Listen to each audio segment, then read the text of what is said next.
Hi! Today I would like to show you how you can transfer files from an Android device to Xiaomi 11, Lite 5G and E.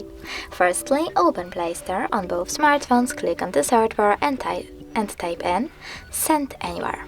Then install this free app from this developer and open it. Over here you need to select I accept, confirm, continue and allow.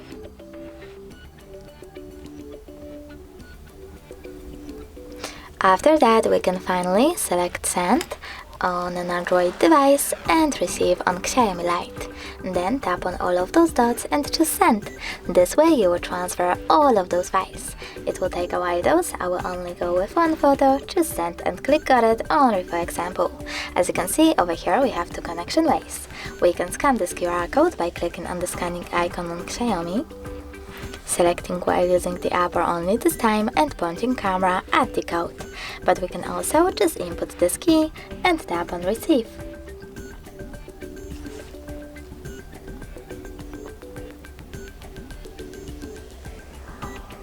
And now as you can see, my photo was successfully transferred.